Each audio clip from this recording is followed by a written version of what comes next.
เจริญธรรมสำนึกดีค่ะปีที่แล้วนะคะแพมก็ได้ตั้งศีลไว้ว่าจะออกกำลังกายให้ได้เป็นปกตินะคะแต่ว่าพอตั้งศีลแล้วก็ได้เห็นกิเลสค่ะกิเลสมันมาหลอกว่าไปซักผ้าก่อนไปอาบน้ำก่อนไปเก็บผักก่อนไปทำกับข้าวก่อนเดี๋ยวค่อยไปออกค่ะสุดท้ายแพมก็เชื่อ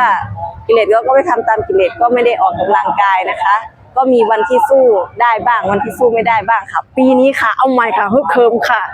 เราจะดูแลร่างกายเราค่ะแพมจะออกกำลังกายให้ได้ทุกวันค่ะสาธุค่ะ